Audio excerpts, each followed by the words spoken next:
매일 아침 7시 은평구의 한 아파트 단지에서 눈길을 끄는 풍경이 펼쳐집니다. 75세 할머니와 78세 할아버지가 팔짱을 끼고 산책을 하시는 모습입니다. 처음에는 정말 많이 힘들었어요. 동네 아주머니들이 수군거리며 저 나이에 무슨 망신이람 자식들 얼굴에 먹칠하고. 그런 말들이 들려올 때마다 숨고 싶더라고요.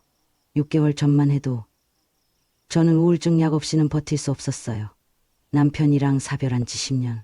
자식들은 모두 바쁘다고 얼굴 보기도 힘들고 하루 종일 텔레비전만 보며 혼자 지냈죠. 결국 우울증에 빠지게 됐어요. 엄마! 제발 그만두세요! 도대체 무슨 생각으로 이러시는 거예요? 동창회에서 다들 물어봐요! 너네 엄마 요즘 할아버지랑 사귄다며? 저는 뭐라고 답해야 할지 창피해서 얼굴도 못 들겠어요! 엄마 나이가 몇인데 연애를 하세요? 우리 딸이 그렇게 말하는데 가슴이 너무 아팠어요. 나이 들었다고 자식이 있다고 끝까지 혼자 살아라는 게 말이 되나요?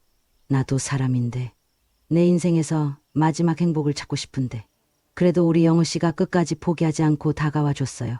복지관에서 매일 도시락도 같이 먹고 산책도 하고 처음엔 말 한마디 건네는 것도 어려웠는데 어느새 하루라도 안 보면 보고 싶더라고요.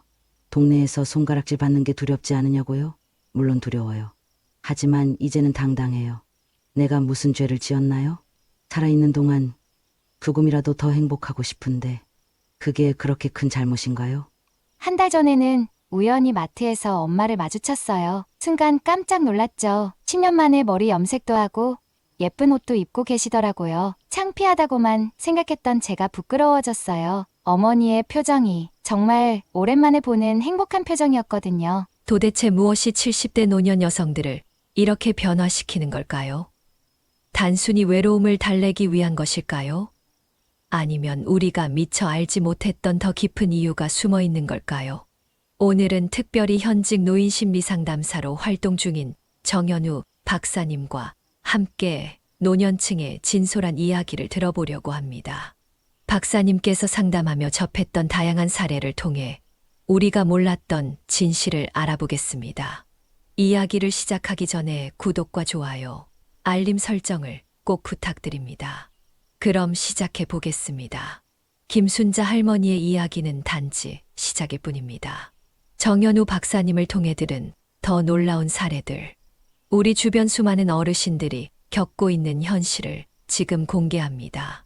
사람들은 묻습니다. 그 나이에 뭐가 더 필요하냐고. 하지만 현실은 그렇지 않습니다. 실제로 제가 상담한 어르신 중에는 매일 밤 잠들기 전에 남편 사진을 보며 눈물을 흘리는 분이 계십니다. 10년 동안 혼자 지내셨지만 새벽에 깨어나면 옆자리를 더듬게 되신다고 해요. 외로움이 일상이 되어버린 거죠. 다른 사례도 있습니다. 한 분은 혼자 살다가 우울증이 너무 심해져서 자녀들이 모셔갔지만 더 힘들어지셨다고 합니다. 내 삶이 없어진 것 같아. 자식들 눈치 보며 사는 게 너무 힘들어. 라고 말씀하셨어요. 통계를 보면 더 마음이 아픕니다. 65세 이상 노인 우울증 환자가 최근 5년 동안 43%나 증가했다고 합니다. 특히 배우자와 사별한 여성 노인의 경우 무려 67%가 심각한 우울 증상을 겪고 있다고 하죠. 더 안타까운 사실은 이분들 대부분이 자식들 걱정에 자신의 감정을 말하지 못하고 혼자 견디고 있다는 겁니다. 나 때문에 자식들 마음 아플까봐 라며 깊은 외로움을 스스로 감내하고 계신 거죠. 그런데 새로운 인연을 만난 어르신들의 변화는 정말 놀랍습니다. 82세 박정희 할머니의 경우 평생 교직에 계시다가 은퇴 후 찾아온 우울증에 시달리셨습니다. 하지만 노인대학에서 만난 동갑내기 친구를 통해 인생의 새로운 장을 열게 되셨다고 합니다. 지금은 매주 함께 시를 쓰고 산책도 하며 완전히 다른 삶을 살고 계십니다. 놀랍게도 새로운 인연을 맺은 노년층의 85%가 우울증 증상이 크게 완화되었다고 합니다. 뿐만 아니라 인지 능력과 신체 건강도 눈에 띄게 개선된 사례가 많았습니다. 외로움은 질병입니다. 세계보건기구 역시 외로움은 흡연만큼 건강에 해롭다고 경고했죠. 하지만 해결책은 의외로 간단할 수 있습니다. 누군가가 곁에서 이야기를 들어주고 공감해주는 것, 바로 그게 시작일 수 있습니다. 그렇다면 왜 70대 이상의 여성분들이 특히 더 이성 친구를 찾게 되는 걸까요? 단순한 외로움을 넘어선 더 깊은 이유가 있었습니다. 다음 이야기에서 계속해서 알아보겠습니다. 박사님의 상담실에서 가장 많이 듣는 말이 있습니다. 나도 아직 여자야. 끝까지 혼자 살으라는 건 너무해. 73세 황순이 할머니의 이야기로 시작해 보겠습니다. 아침에 일어나면 거울도 안 보게 되더라고요. 화장품도 다 버리고 옷도 그냥 편한 것만 입었어요. 손주들이 와도 반갑지가 않았어요. 스스로 보기에도 제가 참 많이 늙어 보였죠. 그러던 어느 날 공원에서 한 할아버지가 말을 걸어왔답니다. 처음에는 귀찮았어요. 그런데 그 할아버지가 이렇게 말하더라고요. 아주머니, 오늘 바람이 참 좋죠. 저랑 같이 걸을래요? 그 말 한마디에 갑자기 눈물이 나는 거예요. 몇 년 만에 처음으로 누군가가 저를 아주머니라고 불러준 거였거든요. 황순이 할머니는 그 뒤로 조금씩 변하기 시작했습니다. 버렸던 화장품을 다시 사고 미용실에도 다니기 시작했죠. 할아버지와 산책하는 날이면 아침부터 거울을 보며 옷을 고르셨다고 합니다. 또 다른 분의 이야기를 들어볼까요? 78세 최영자 할머니는 배우자를 먼저 보내신 뒤 집에서만 지내며 고독감에 시달리셨습니다. 그런 할머니께 복지관에서 친구가 된 할아버지가 작은 편지를 건넸다고 합니다. 혼자는 외로우시죠? 저도 그렇습니다. 함께 차 한잔 어떠신가요? 그 편지를 읽고 처음엔 망설이셨지만 이후 두 분은 함께 시간을 보내며 우울증에서 벗어날 수 있었다고 해요. 정연우 박사님의 설명입니다. 노년기 여성들이 이성 친구를 찾는 이유는 단순히 외로움을 달래기 위한 것만은 아닙니다. 자신이 여전히 한 사람의 여성으로서 존중받고 싶다는 마음, 누군가에게 특별한 존재가 되고 싶다는 욕구, 이런 감정들이 복합적으로 작용하는 거죠. 그렇다면 여러분은 어떠신가요? 혹시 주변에서 이런 어르신들을 보신 적 있으신가요? 그분들이 느끼는 외로움과 설렘이 이제는 조금 더 이해되시나요?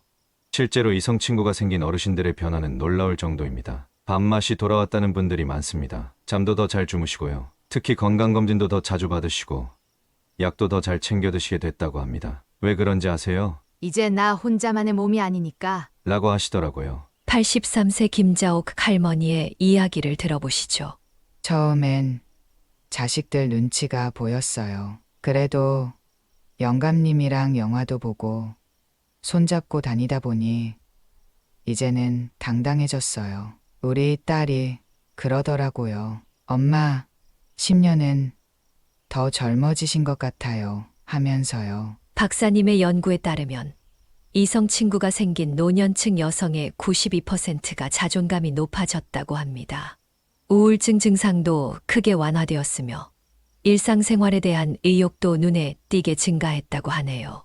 그런데 여기서 더 흥미로운 사실이 있습니다. 이성 친구가 생긴 어르신들에게서 나타나는 특별한 건강상의 변화. 과연 어떤 영향이 있었을까요? 다음 이야기에서 계속해서 알아보겠습니다. 우리가 만난 어르신들 중 가장 놀라운 변화를 보여주신 분이 계십니다. 77세 이정숙 할머니의 이야기입니다. 1년 전만 해도 당뇨 합병증으로 거동이 불편하셨던 이정숙 할머니. 병원에서는 이러다 생명이 위험할 수 있다는 경고까지 받으셨습니다.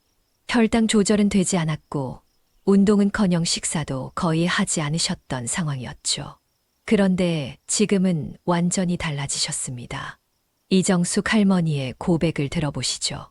작년에 복지관에서 만난 할아버지가 있어요. 그분이 제가 당뇨가 있다는 걸 알고 매일 전화해서 물어보더라고요. 오늘 약 먹었어요. 처음엔 귀찮았는데 어느 순간부터 그 전화가 기다려지기 시작했어요. 이제는 둘이 당뇨 체조도 같이 하고 식단도 서로 챙겨주고 병원 검진도 함께 가요. 담당 의사 선생님의 말씀입니다.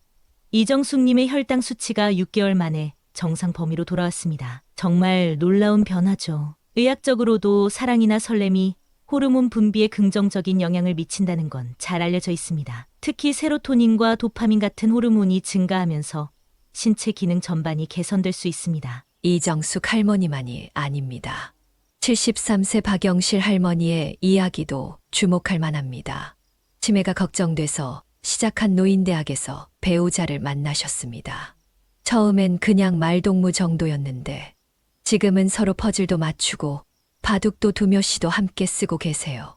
서로 경쟁하듯 새로운 걸 배우며 즐기고 계시죠.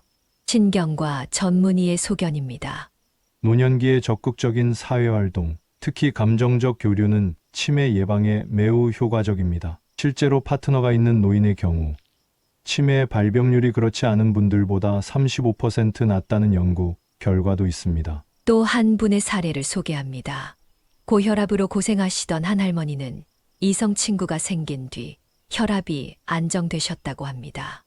매일 아침 산책하는 시간이 기다려져서 일찍 일어나게 되고 밥도 잘 챙겨 먹게 됐어요. 이제는 약도 잊지 않고 챙겨 먹습니다.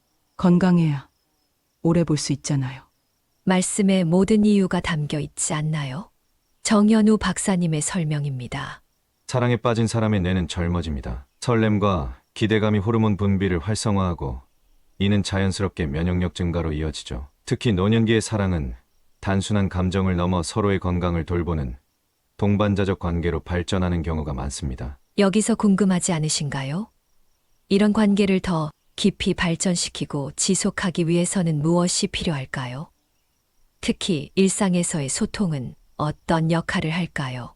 사랑은 거창한 게 아닙니다. 오히려 매일 아침 밥은 먹었어요? 라는 짧은 문자 한 통에 숨어 있을지도 모릅니다. 80세 최금순 할머니의 하루는 이렇게 시작됩니다. 아침 7시만 되면 전화가 와요. 오늘은 날씨가 좋은데 공원에서 밥 먹을까요? 하고요. 처음엔 그렇게 이른 시간에 전화가 온다고 속으로 투덜거리기도 했는데 이젠 그 전화를 기다리며 눈이 떠져요. 아침부터 단정히 차려입고 머리도 빗고 누군가를 위해 준비하는 시간이 참 행복하더라고요. 78세 박재옥 할머니는 이렇게 말씀하셨습니다. 젊었을 땐 사랑이 설레고 두근거리는 것인 줄만 알았어요. 이제 와서 보니 서로 약 먹었는지 챙겨주고 병원 가는 날 잊지 않게 도와주는 것, 그게 진짜 사랑이더라고요. 이와 관련된 연구 결과도 있습니다. 매일 30분 이상 대화를 나누는 노년 부부는 그렇지 않은 분들보다 평균 수명이 3년 이상 길다고 합니다. 작은 대화가 건강과 생명을 이어주는 큰 힘이 되는 거죠. 정현우 박사님의 설명입니다. 노년기의 소통은 젊었을 때와는 다릅니다. 같이 밥 먹기, 산책하기, 약 먹었는지 확인하기 같은 소소한 일상이 매우 큰 의미를 갖게 됩니다. 이런 작은 관심이 상대방에게는 당신은 내게 소중합니다라는 메시지가 됩니다. 75세 김말순 할머니의 사례도 감동적입니다. 우리 영감님이 참 재미있는 분이에요. 아침마다 오늘은 우리 공주님 뭐 드시고 싶으세요? 하고 전화해요. 나이가 70 넘었는데 무슨 공주냐고 했더니 내 눈에는 아직도 공주님처럼 예뻐 보이는데. 그러더라고요. 그 말 한마디에 하루 종일 콧노래가 나왔어요. 또 다른 분은 이런 말씀을 남기셨습니다. 매일 아침 산책할 때 손을 꼭 잡고 다녀요. 처음엔 쑥스러워서 싫다고 했는데 이제는 그 손길이 너무 좋아요. 특히 날이 추울 때 꼭 잡아주는 손. 그게 얼마나 따뜻한지 몰라요. 손잡고 걷다 보면 젊은 시절로 돌아간 것 같아서 발걸음도 가벼워집니다. 정현우 박사님은 이런 스킨십의 중요성에 대해 강조합니다. 단순한 손잡기나 어깨를 토닥이는 행동만으로도 옥시토신, 즉 행복 호르몬이 분비됩니다. 이는 스트레스를 줄이고 면역력을 높이는 데 큰 도움을 주죠. 특히 노년기에는 이런 따뜻한 신체 접촉이 정서적 안정에 매우 중요한 역할을 합니다. 하지만 이런 행복한 순간을 방해하는 장애물도 있습니다. 바로 주변의 시선과 자녀들의 반대. 과연 이런 문제를 어떻게 극복할 수 있을까요? 어머니의 늦은 사랑을 처음 알게 됐을 때 저는 세상이 무너지는 것 같았습니다. 52세 김현숙 씨의 이야기입니다. 제 친구 어머님은 재혼하시고 6개월 만에 이혼하셨어요. 새로 만난 분이 도박을 하시는 분이었다고 하더라고요. 그래서 저는 우리 어머니가 더 걱정됐죠. 혹시나 사기를 당하시면 어쩌나, 재산을 날리시면 어쩌나. 실제로 노인 연애 사기 피해가 5년 새 3배나 증가했다고 합니다. 특히 여성 노인을 대상으로 한 범죄가 늘어나고 있어 각별한 주의가 필요한 상황이죠. 정현우 박사님의 설명입니다. 자녀들의 반대가 전혀 근거 없는 것은 아닙니다. 실제로 노인 연애 사기나 재산 문제로 고통받는 분들이 계십니다. 하지만 이런 위험이 모든 노년의 만남을 막을 이유가 될 수는 없습니다. 오히려 가족들이 관심을 가지고 지켜보며 조언하는 것이 더 바람직합니다. 76세 박영자 할머니의 사례를 들어보겠습니다. 처음에는 자식들이 정말 난리를 쳤어요. 특히 맏아들이 심하게 반대했죠. 그래서 우리는 서두르지 않고 천천히 시간을 가졌습니다. 자식들과 함께 만나서 식사도 하고 서로를 알아가는 시간을 가졌죠. 지금은 오히려 아들이 주말마다 모시러 와요. 어머니 데이트하러 가시죠 하면서요. 반면 안타까운 사례도 있습니다. 65세 이모 씨는 자녀들 몰래 만남을 이어가다 큰 상처를 받으셨어요. 비밀스럽게 만나다 보니 자녀들의 조언을 구할 수 없었고 결국 사기를 당하고 말았습니다. 자녀들과 솔직하게 소통했다면 피할 수 있었던 일이었죠. 정현우 박사님의 조언입니다. 건강한 노년의 만남을 위해 꼭 필요한 3가지가 있습니다. 첫째, 자녀들과의 열린 소통. 둘째, 서두르지 않고 천천히 알아가기. 셋째, 재산 문제는 명확히 하기. 이런 기본적인 원칙만 지켜도 많은 문제를 예방할 수 있습니다. 한 자녀분은 이렇게 말씀하셨습니다. 이제는 주말마다 어머니와 함께 약속 장소에 가요. 멀리서 지켜보기만 해도 어머니의 행복한 웃음소리가 들리는 것 같아요. 걱정이 완전히 없는 건 아니지만 어머니의 행복을 응원하기로 했습니다. 대신 중요한 결정은 꼭 함께 상의하기로 했죠. 혹시 지금 나이가 들어도 누군가와 새로운 만남을 이어가고 싶은 마음이 있으신가요? 그런 마음은 자연스럽고 아름다운 일입니다. 다만 조금 더 열린 대화와 신중한 접근으로 그 만남이 진정 행복으로 이어질 수 있도록 하는 것이 중요하겠죠. 인생의 봄은 나이와 상관없이 다시 찾아올 수 있습니다. 여러분의 행복한 봄을 응원합니다. 오늘 우리가 만난 많은 어르신들의 이야기를 들으며 한 가지 공통점을 발견했습니다. 바로 나도 아직 누군가에게 소중한 존재이고 싶다는 마음이었습니다. 나이 들었다고, 자식 있다고, 끝까지 혼자 살아야 하나요? 라는 질문이 참 가슴에 와닿았습니다. 김순자 할머니는 결국 가족들의 지지 속에서 새로운 인연을 만나 행복한 시간을 보내고 계십니다. 우울증도 나았고 혈압약도 줄었다고 하시네요. 얼마 전에는 자녀들과 함께 피크닉을 다녀오셨다는 소식까지 들려왔습니다. 정현우 박사님의 마지막 조언입니다. 노년의 사랑이 위험할 수 있다는 건 맞습니다. 하지만 그렇다고 모든 만남을 막을 순 없겠죠. 오히려 가족들이 관심을 갖고 대화하면서 건강한 만남이 될 수 있도록 돕는 게 중요합니다. 그게 진정한 효도가 아닐까요? 한 시청자분의 경험담으로 이야기를 마무리하고자 합니다. 어머니께서 돌아가시기 전 이런 말씀을 남기셨어요. 내가 사랑하면서 지낸 마지막 몇 년이 제일 행복했단다. 그 말을 들으며 비로소 깨달았습니다. 어머니께 행복한 시간을 드린 것이 얼마나 다행스러운 일이었는지를요. 사랑은 나이를 가리지 않습니다. 나이가 들수록 더 필요한 것은 누군가와 마음을 나누고 함께 웃으며 살아갈 수 있는 삶입니다. 중요한 건 우리가 서로를 존중하며 행복을 응원하는 마음입니다. 혹시 이 이야기가 여러분께 울림이 있었다면 주변 분들과 이 영상을 공유해 주세요. 더 많은 분들이 사랑과 행복의 의미를 다시금 느낄 수 있도록 말이죠. 다음 영상에서 다시 뵙겠습니다. 시청해 주셔서 감사합니다.